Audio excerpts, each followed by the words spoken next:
Hello friends, आपल्या सर्वांची आवडती मालिका तुझ्या सोबतीने या मालिकेच्या आजच्या सोमवार 4 मेच्या एपिसोडमध्ये एकानंतर एक जबरदस्त ट्विस्ट आले आहेत. फ्रेंड्स, जेव्हापासून मल्हार आणि नुपूरच्या लग्नविधींना सुरुवात झाली आहे ना, तेव्हापासून काही चांगलं घडतच नाही आहे. एकानंतर एक फक्त त्रासदायक गोष्टी घडत आहे. नुपूर आणि मल्हारला खूप त्रास होतो आहे. आणि आजचा विधी होता चुडा भरण्याचा. आणि या चुडा भरण्याच्या विधीमध्ये सुद्धा त्यांच्यावर एक खूप मोठं संकट आलं. मीना आणि तायडी या दोघींनी मिळून हा चुडा पळवला. त्यानंतर तायडीने तो चक्क खलबत्त्याने फोडला आणि त्यानंतर चुडा जागेवर नेऊन ठेवला. मग चुडा सगळ्यांसमोर आला तर हा खूप मोठा अपशकुन आहे, हे खूप जास्त वाईट घडलंय असं काहीतरी बोललं गेलं. त्यामुळे नुपूर खूप घाबरली आणि जर मी मल्हारशी लग्न केलं तर मल्हारच्या जीवाचं काहीतरी बरं वाईट होऊ शकतं, हा देवी आईचाच काहीतरी संकेत आहे असं तिला वाटायला लागलं. त्यामुळे तायडी भलतीच खुश झाली. पण त्याच वेळेस देवी आईने स्वतः काही लोकांना, आपल्या भक्तांना तेथे पाठवलं आणि नुपूरसाठी आपला चुडासुद्धा पाठवला. त्यामुळे आता नुपूरला चक्क मल्हारच्या हाताने हा शुभाचा चुडा भरला जाणार आहे आणि तिचा हा कार्यक्रम खूप उत्तमरित्या पार पडणार आहे. त्यामुळे तायडीची चांगलीच जळाली आहे.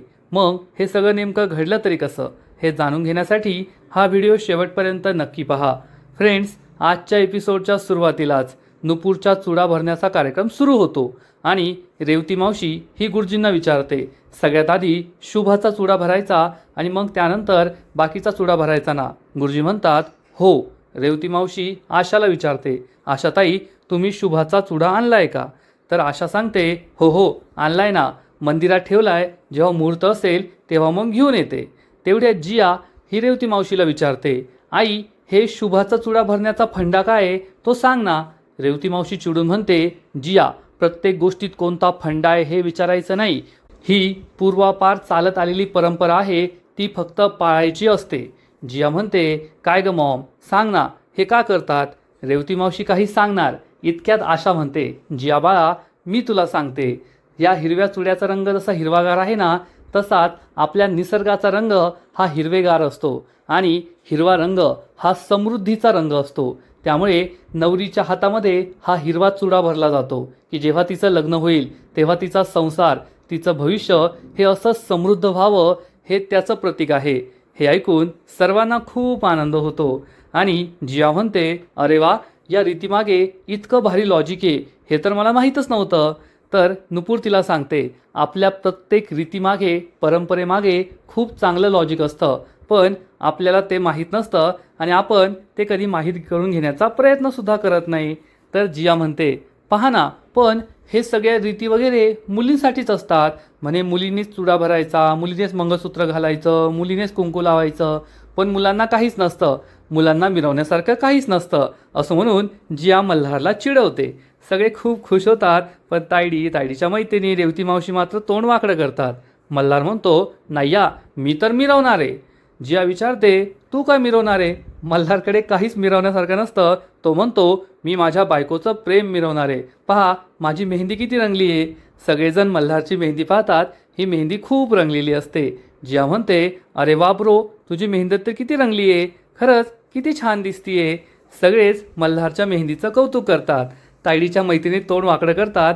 तर गायत्री म्हणते, अरे हो, पहा ना, मल्हारची मेहंदी किती रंगली आहे, याचा अर्थ मल्हारच्या बायकोचं मल्हारवर खूप प्रेम आहे. मल्हार आणि नुपूर खुश होतात, आशाही खुश होते. तायडीच्या मैत्रिणी तोंड वाकडं करतात. सगळ्यांना आनंद झालेला असतो. चुडा भरण्याचा कार्यक्रम एकदम आनंदात होत असतो. पण इकडे तायडी मात्र बाहेर एरझऱ्या मारत असते, खूप टेन्शनमध्ये असते. तेवढ्यात मीना तेथे येते आणि म्हणते, एकदम चिडून म्हणते, काय हो मॅडम, इतकं मोठं घर बांधून ठेवलं आहे, त्यात इतक्या खोल्या, किती वेळचं शोधते मी तुम्हाला, शोधून शोधून दमले, किती घाम आलाय मला, किती त्रास होतोय, तुम्हाला छोटं घर बांधता येत नाही का? कुठे होता तुम्ही एवढ्या वेळ? तायडीला मोठा धक्काच बसतो की ही मीना माझ्यावर ओरडतीये, माझ्यावर चिडतीये. तायडी तिला हात दाखवते, मुस्काट फोडू का? माझ्याशी या भाषेत नाही बोलायचं, हळू बोलायचं, काय झालंय बोल. मीना म्हणते, ओ मॅडम चिडताय कशाला? तुम्ही तर मला म्हणाले होतं ना की लग्नाचा कोणताही विधी निर्विघ्नपणे पार पडू द्यायचा नाही, काही ना काहीतरी होऊ द्यायचं. तिकडे चुडा भरण्याचा कार्यक्रम सुरू झालाय, चला लवकर. तायडी म्हणते, तू निघ, मी येते. मीना म्हणते, ओ मॅडम एवढं का चिडताय? तुम्हाला मी सांगते ना, चुडा भरण्याचा कार्यक्रम, नुपूरच्या हातात हिरव्या बांगड्या घातल्या जातील. आपण ते होऊ द्यायचं नाही ना. आपण प्लॅन तयार केला होता, तुम्हाला आठवतोय का? तुमच्या प्लॅननुसार मी हे सगळं केलं. तायडी चिडून म्हणते, मला सगळं माहिती आहे. तू मला सांग की त्या नुपूरच्या पहिल्या नवऱ्याचा अपघात कसा झाला होता? मीना कंटाळून म्हणते, काय मॅडम, किती वेळेस तेच तेच सांगायचं तुम्हाला? तुम्हाला बोर नाही होत का हो? तायडी चिडून म्हणते, सांगितलं तेवढं करायचं. कसं झालं होता ते सांग. आणि मग मीना पुन्हा एकदा सगळी कथा सांगते. अहो मॅडम, त्यांचं लग्न होतं. लग्नाच्या दिवशी तो मंदिरात गेला होता दर्शन करायला. फोनवर बोलत होता. तेवढ्यात एक बेवडा आला आणि त्याने त्याच्या अंगावर डायरेक्ट गाडी चढवली. तो जागेवरच मेला. एवढंच झालं होतं. चला आता चला, चुडा भरायला चला. तायडी म्हणते, निघ. मागवळून पण पाहायचं नाही. आणि मीना घाबरून पळून जाते. तायडी विचार करते, सगळं सेम टू सेम आहे. आता फक्त एकदा पोलीस स्टेशनमधून कन्फर्मेशन आलं का मग नुपूर सावंत, तुला मी तुझ्या आयुष्यातला सगळ्यात मोठा धक्का देणार. तुझं लग्न काय मी मल्हारशी होऊ देत नाही. फक्त आता थोडाच वेळ. त्याच्या आधी या चुड्याच्या कार्यक्रमात तुला या पिक्चरचा ट्रेलर दाखवते. असा विचार करून तायडी खूप खुश होते. आणि इकडे चुडा भरण्याचा शुभ मुहूर्त येतो. सगळे विचारतात, तायडी कोठे, तायडी कोठे? तेवढ्यात तायडी तेथे येऊन बसते. मल्हार खुश असतो. ती मल्हारला विचारते, काय मग मल्हार, खुश ना? मल्हार सांगतो, हो खूप खुश. तायडी विचारते, सगळे विधी एन्जॉय करतोय ना? मल्हार सांगतो, हो हो, खूप एन्जॉय करतोय. नुपूरसुद्धा खुश असते. रेवती मावशीचा चेहरा मात्र लांबलेला असतो. आणि मग आशा ही जियाला सांगते, जिया बाळा, जा सगळ्यात आधी चुडा घेऊन ये. नुपूर विचारते, आई तूच मला ओवाळणार ना? आशा सांगते, हो हो, मीच तुला ओवाळणार. जिया ही चुडा आणायला जाते. तर गायत्री ही रेवती मावशीच्या कानात सांगते, आपल्या इथे अशी पद्धत आहे ना? आणि मग रेवती मावशी आशाला म्हणते, आशाताई, आमच्या इथे हिरव्या चुड्याच्या आधी आणि नंतर सोन्याची बांगडी घालण्याची पद्धत आहे. हे ऐकून सगळ्यांना मोठा धक्काच बसतो. अन्वय विचारतो, सोन्याच्या बांगड्या? पण आम्ही तर सोन्याच्या बांगड्या आणल्या नाही आहे. आणि मग लगेच तर तायडी त्यांचा अपमान करते. आणणार तरी कशा? तुम्हाला त्या परवडल्या पाहिजे ना? नुपूरला खूप वाईट वाटतं. तायडी म्हणते, कारण सोनं किती महाग झालंय ना. सोन्याच्या बांगड्या आणायला तुम्हाला काही परवडायचं नाही, म्हणून तुम्ही आणल्या नाही. मल्हार तेथून निघून जातो. आशा अन्वयला खूप वाईट वाटतं. नुपूर चिडते. आशा सगळ्यांसमोर हात जोडून म्हणते, माफ करा बरं का, आम्हाला माहीत नव्हतं म्हणून आम्ही सोन्याच्या बांगड्या आणल्या नाही. तर तायडी म्हणते, जाऊ द्या आता, एवढं सगळं ॲडजस्ट केलं आहे, मग हे सुद्धा ॲडजस्ट करतो. तुमच्याकडून काय आम्हाला अपेक्षा नव्हती की तुम्ही नुपूरला सोन्याच्या बांगड्या द्याल. नुपूर खूप चिडते आणि म्हणते, मॅडम, आमच्याकडे सोन्याच्या बांगड्या नाही आहेत. सोन्याच्या बांगड्या घेण्याची आमची परिस्थितीसुद्धा नाही आहे. पण माझ्या आईवडिलांनी, माझ्या कुटुंबाने ना मला सोन्यापेक्षा महाग, मौल्यवान असे संस्कार दिले आहेत. सोन्याच्या बांगड्या घालून मी तुमच्या घरात नाही येणार, पण ते संस्कार घेऊन मी या घरात येईल. आणि त्या संस्कारांचं मोल करण्याची तुमची ताकद आहे का? हे ऐकून तायडीला खूप राग येतो की नुपूर चक्क तिला उद्धटपणे बोलतीये. आणि तेवढ्यात मल्हार तेथे येतो आणि म्हणतो, हो नुपूर, तू तुझे सोन्यासारखे संस्कार घेऊन या घरात ये. आम्ही नक्कीच त्याचं मोल करू. आणि आता तू या बांगड्या घाल. सगळेजण मल्हारकडे आश्चर्याने पाहतात. गायत्री विचारते, मल्हार हे काय? मल्हार सांगतो काकू, या माझ्या आईच्या सुमतीच्या बांगड्या आहेत. आणि माझ्या आईची सुद्धा आज हीच इच्छा असती की तिच्या सुनेने या बांगड्या घालाव्यात.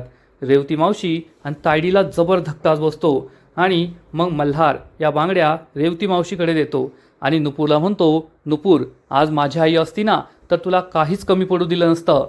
तिने खूप आनंदाने तुझं सगळं केलं असतं. पण आज ती या जगात नाही आहे. या बांगड्या म्हणजे तिचा आशीर्वाद आहे. या बांगड्यांवर तुझाच हक्क आहे. तू या बांगड्या घाल. नुपूर यासाठी हो म्हणते. तायडी आणि रेवती मावशीचा मात्र चांगला जळफळाट होतो. आणि मग चुडा भरण्याच्या कार्यक्रमाला सुरुवात होणार असते. तर तायडीच्या मैत्रिणी पुन्हा एकदा भुंकू लागतात. तायडीच्या मैत्रिणी म्हणतात, वा रे वा, आजपर्यंत प्रत्येक लग्नात आम्ही मुलीकडच्या लोकांना देताना पाहिलंय, पण हे लग्न अजबच आहे. येथे मुलीकडचे फक्त घेताय, प्रत्येक वस्तू घेताय. घरातील सगळे खूप चिडतात. तायडीच्या मैत्रिणी पुढे बोलतात, अगं बाई, नशीब लागतं त्यासाठी, मोठं प्लॅनिंग लागतं. नुपूर खूप चिडते आणि म्हणते, प्लॅनिंग करायला काही बिझनेस मीटिंग सुरू आहे का? हे लग्न आहे लग्न. लग्न हे दोन व्यक्तींमध्ये होतं, त्यांच्या मनाने होतं. आणि तेव्हा मनं जुळली जातात. त्यामध्ये व्यवहार करायचा नसतो. तुमच्यासारख्यांना सांगून काय फायदा? कारण तुम्हाला फक्त पैसा कळतो, व्यवहार करतो. मनाचं नातं कसं असतं ना, हे तुम्हाला कधीच कळणार नाही. तायडीच्या मैत्रिणी खूप चिडतात आणि म्हणतात, नुपूर बस झालं, या फक्त आहे ना पुस्तकातल्या गोष्टी आहे. तुझ्यासारख्या मुली ना पण त्या पुढं काही बोलणार इतक्यात मल्हार चिडून म्हणतो, शटअप. तुझ्यासारख्या मुली म्हणजे काय बोलायचं आहे तुम्हाला? या मैत्रिणी चांगल्याच घाबरतात. तायडीसुद्धा घाबरते. सगळे टेन्शनमध्ये येतात आणि तायडी ही मल्हारला शांत करते. मल्हार प्लीज शांत हो, काही बोलू नको.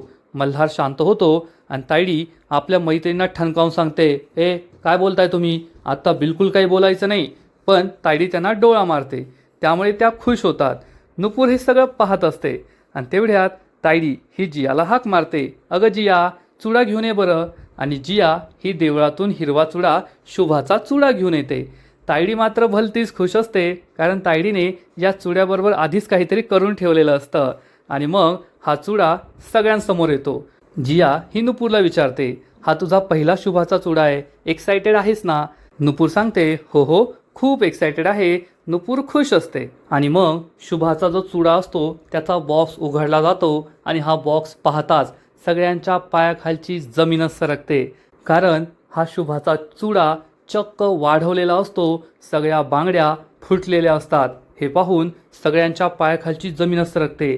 मल्हार, नुपूर, जिया, अन्वय, रेवती या सगळ्यांना जबर धक्का बसतो. तर तायडी आणि मीना खूप खुश होतात, कारण हा सगळा त्यांचाच प्लॅन असतो.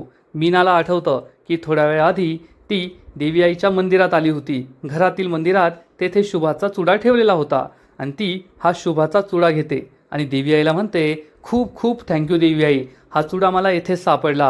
आणि तुला माहिती आहे ना, माझ्या मनात काहीच पाप नाही आहे. मी जे काही करते ना ते फक्त माझ्या संसारासाठी करते. तू मला काही शिक्षा वगैरे देऊ नको बरं का. असं म्हणून ती देवी आईला नमस्कार करते आणि हा शुभाचा चुडा तेथून चोरून नेते. हे सगळं मीनाला आठवतं आणि मग तायडीला आठवतं की मीना हा चुडा घेऊन तिच्या जवळ आली होती. तायडी हा चुड्याचा बॉक्स उघडून पाहते. या सगळ्या बांगड्या असतात. ती बाजूला हा चुडा ठेवते आणि त्याच वेळेस एक मोठा खलबत्त्याचा बत्ता ही चक्क मीनाच्या अंगावर फेकते. मीना चांगलीच घाबरते आणि विचारते, हो मॅडम काय करताय तुम्ही हे? आणि तायडी कसलाही विचार न करता चक्क या बत्त्याने या सगळ्या चुड्याच्या बांगड्या फोडून टाकते. मीनाच्या पायाखालची जमीनच सरकते. मीना विचारते, मॅडम हे काय करताय तुम्ही? हा शुभाचा चुडा आहे. तायडी म्हणते, म्हणून तर फोडतीये. त्या नुपूरच्या आयुष्यात काहीच शुभ होऊ शकत नाही. मीना तिचं हे रूप पाहून चांगलंच घाबरते. खरंच तायडी ही माणूस नाहीये. तिच्यासारखा माणूस आजपर्यंत जगात कोठेच पाहिला नाही. पण मीना मात्र तिचं कौतुक करते, मॅडम खूप भारी, खूप भारी, एक नंबर. आणि हे सगळं आठवून तायडी खूप खुश होते. रेवती मावशीला जबर धक्का बसतो. आशा, नुपूर, जिया सगळे खूप घाबरतात. रेवती मावशी म्हणते, शुभाचा चुडा वाढवलेला कसा? सगळेजण हेच पाहत असतात आणि मग तायडी म्हणते, हो ना, शुभाचा चुडा कसा वाढवला? तायडीच्या मैत्रिणी म्हणतात, अरे हा तर खूप मोठा अपशकुन आहे. होणाऱ्या नवरीचा शुभाचा चुडा फुटला, वाढवला, हे कसं शक्य आहे? हा अपशकुन खूप डेंजरस आहे बरं का. मल्हार चिडून म्हणतो, काही अपशकुन नाहीये, उगाच काही बोलू नका. रेवती मावशी चिडून म्हणते, अरे मल्हार बस झालं, हा अपशकुन आहे, हा देवी आईचा संकेत आहे, तुला कळत कसं नाहीये? नुपूरला मोठा धक्काच बसतो. आता तर नुपूरसुद्धा घाबरलेली असते. रेवती मावशी म्हणते, हे सगळे संकेत मिळत आहे आपल्याला. आणि मग तायडीच्या मैत्रिणी म्हणतात, हो ना, आम्हाला तर खूप भीती वाटतीये. म्हणजे आता जर होणाऱ्या नवरीचा चुडा फुटला, शुभाचा चुडा, याचा अर्थ मुलाच्या जीवावर काहीतरी संकट येऊ शकतं, मल्हारच्या जीवावर संकट येऊ शकतं. आशा, नुपूर, रेवती मावशी खूप घाबरतात. तायडीचा बाप म्हणतो, मल्हार मला यातलं सगळं काही कळत नाही, पण तुला एवढंच सांगतो, देवी आई तुला संकेत देतीये. हे लग्न काही तुला लाभणार नाहीये, एवढं लक्षात ठेव. मल्हार खूप चिडतो. आशा, नुपूर घाबरतात. मीना खुश होते. मल्हार चिडून म्हणतो, काका मला फुकटचे सल्ले देऊ नका, मला तुमच्या सल्ल्याची काही गरज नाहीये. हे लग्न मला लाभणार आहे, कारण काचेचा चुडा होता, फुटू शकतो. आणताना नेताना ही नॉर्मल गोष्ट आहे. आणि जर दुसरी एखादी काचेची गोष्ट असती, ती फुटली असती, तर तुम्ही एवढा विचार केला असता का? नाही ना. तर मग आता सुद्धा विचार करू नका. ही एक नॉर्मल गोष्ट आहे. काचेची वस्तू फुटू शकते, त्यावरून एवढं काय टेन्शन घ्यायचं? असं काहीच होणार नाहीये. हा अपशकुन नाहीये, माझ्या जीवावर काही बेतणार नाहीये. पण नुपूर मात्र घाबरलेली असते आणि नुपूर म्हणते, पण सर हा खरंच देवी आईचा संकेत असेल तर काय करायचं, तुमच्या जीवावर बेतलं तर काय करायचं. मल्हार म्हणतो, नुपूर ही अंधश्रद्धा आहे, असा विचार करू नको, असं काहीच होणार नाहीये. पण तायडी मल्हारला म्हणते, पण मल्हार खरंच हा जर देवी आईचा संकेत असेल तर जेव्हापासून तुमचं लग्न ठरलंय काही ना काहीतरी घडतंय, संकेत मिळताय की हे लग्न तुला मानवणार नाहीये, लाभणार नाहीये, आणि जर तुझं काही बरं वाईट झालं तर आम्ही काय करायचं. नुपूर खूप घाबरते आणि त्याच वेळेस मीना म्हणते, हो ना, नुपूरच्या पहिल्या लग्नाच्या वेळेस सुद्धा असंच काहीतरी घडलं होतं आणि आता सुद्धा तेच घडतंय. पुन्हा असं काही झालं तर काय करायचं. नाही नाही नाही, मी तर असा विचार सुद्धा करू शकत नाही, मला बोलता सुद्धा येत नाहीये.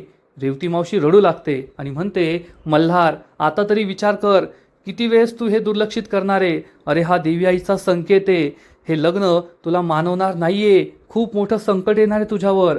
मल्हारला काय बोलावं ते कळतच नाही. नुपूर खूप घाबरते. एवढा वेळ प्रत्येक गोष्ट धीराने घेणारी नुपूर आता घाबरलेली असते. तिला सुद्धा हे सगळे देवी आईचे संकेत आहे की काय असं वाटत असतं आणि तिला भीती वाटत असते आणि नुपूर तेथून निघून जाते. मल्हार सुद्धा तिच्या मागे मागे जातो. आशा खूप घाबरते. मीना आणि तायडी खुश होतात आणि तायडी विचार करते, घाबरली, शेवटी नुपूर घाबरली.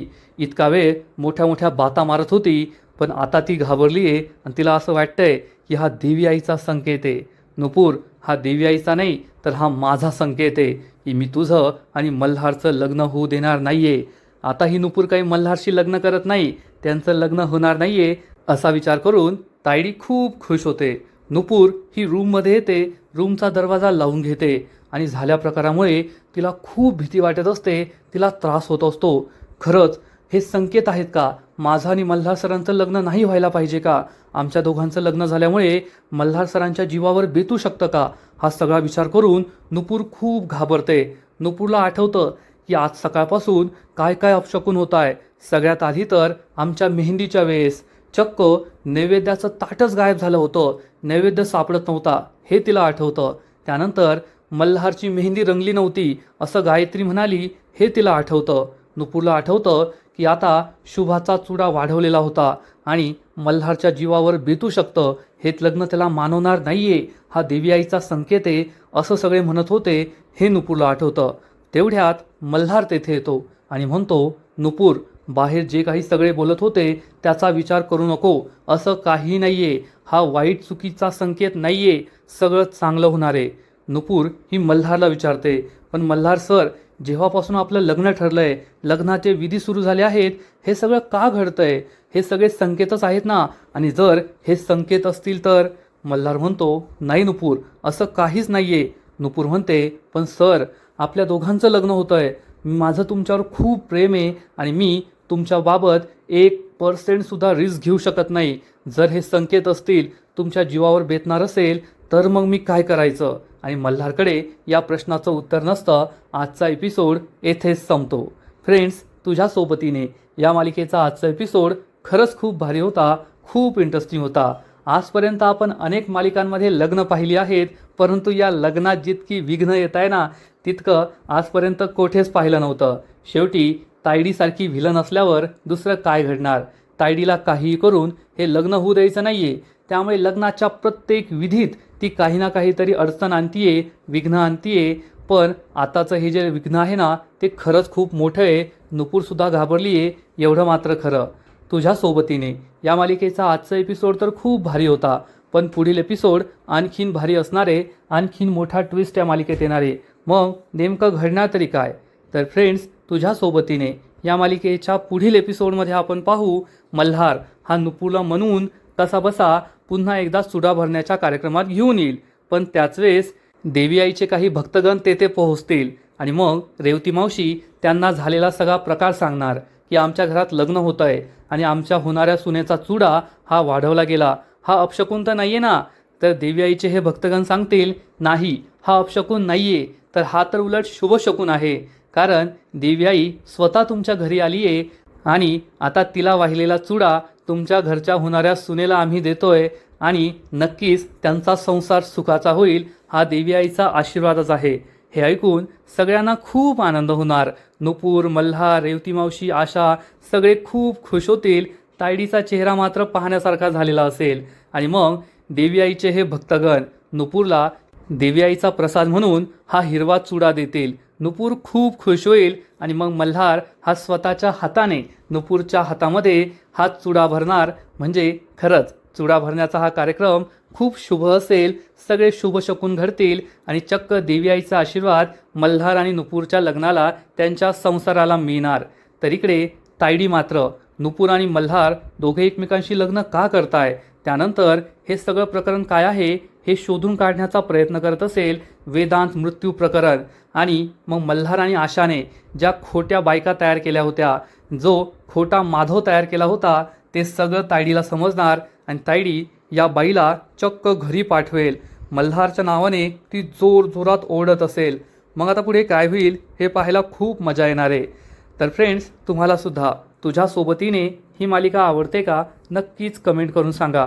आणि या मालिकेचे असेच नवीन नवीन एपिसोड, नवीन नवीन अपडेट सर्वात आधी पाहण्यासाठी व्हिडिओला लाईक करा, शेअर करा, चॅनलला सबस्क्राईब करून बेल आयकॉनवर क्लिक करा.